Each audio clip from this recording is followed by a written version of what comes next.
Bueno, a la pregunta de los orígenes de la antipoesía, hay que contestar, me parece a mí, como lo he hecho tantas veces, situándose más o menos en el año 30 y tantos, 36, 37, 38, situarse y pensar que lo que ocurría en ese momento en la poesía chilena y en la poesía hispanoamericana y también en la europea eran los días en que el modernismo rubenseriano estaba de baja y de alta venían los valores del surrealismo y del creacionismo de Huidobro. De duda se situaba, me parece a mí, en un punto de convergencia de estas líneas. Era por un lado, se puede decir que Neruda era un modernista. Desde luego la poesía de Neruda es muy hipnótica y muy musical, corresponde al proyecto de la alquimia verbal baudelairiano. Bueno, el modernismo, decía yo, es uno de los marcos de referencia. Surrealismo, creacionismo. Entonces, el conflicto de un poeta de la época, me parece a mí que tiene que haberse planteado en un plano inconsciente, porque en realidad yo no verbalicé mucho estos problemas en la época, de la siguiente manera: ¿qué se hace en este momento?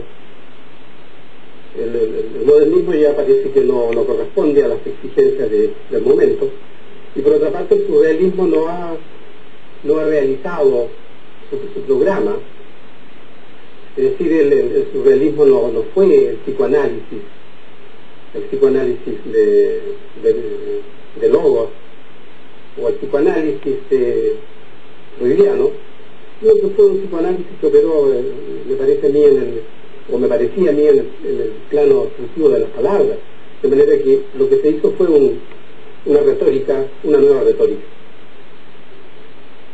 De aquí entonces que haya que introducir un nuevo marco de referencia con el objeto de no perderse y de no desaparecer en la nada.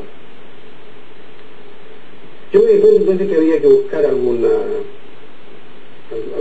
salida, y esta salida no la encontraba desde luego en proposiciones filosófico-literarias del momento, ni tampoco retrocediendo un poco dentro de la frontera del siglo XX.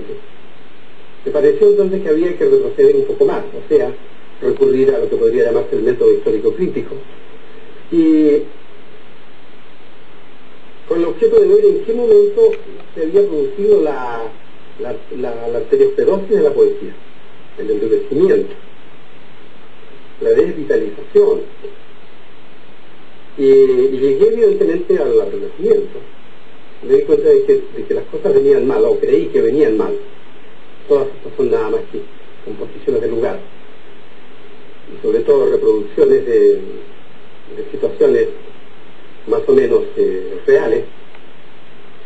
Me pareció, digo, que todo venía mal desde el Renacimiento. La poesía o la literatura que se venía haciendo a partir desde ese momento, me pareció que se podía clasificar de poesía de cuello y corbata o de poesía cortesana. Y me di cuenta de que, retrocediendo un poco más, se llegaba a la poesía medieval. Y aquí había algo importante. En el medioevo encontraba yo algo que me llamaba la atención y que me satisfacía, que era una poesía de feria, una poesía inmediata, directa, una poesía, digámoslo inmediatamente, una poesía popular que parece que estaba operando dentro de un ámbito protoplasmático plausible. Y entonces yo me quedé pegado como mosca en la miel en este protoplasma medieval. Me puse a escarbar aquí Y rápidamente me di cuenta de que este producto, de que este plancton existía no tan solo en la Edad Media, sino que aquí a 1 metro de mi propia nariz. Y vi, naturalmente, de una manera ingenua, dirán ustedes, pero eso fue lo que ocurrió, que nuestro mundo cultural está formado o está constituido por dos líneas de acción o por 2 líneas de esfuerzo. Lo que se llama la cultura propiamente tal, la cultura, en último término viene a ser la cultura académica o la cultura oficial. Y por otra parte, una subcultura que en realidad es la cultura propiamente tal. La gran cultura, que es la cultura popular, la poesía popular, la vida popular en último término, que me apareció ante mis ojos en ese momento como una vida mucho más auténtica, como una vida mucho más real, que la vida que hacía yo, por ejemplo, en el Instituto Pedagógico de la época, o que hacíamos en los bares de la época. Bueno, en los bares de la época ocurrían cosas interesantonas, ¿no? O en el Salón de Honor de la Universidad, o en las revistas literarias de la época. Descubrí entonces este marco de referencia, ¿cómo podría llamarse? Esta fuente de energía espiritual. Y creo que nunca abandoné, nunca olvidé en mi formación poética. Nunca me separé totalmente.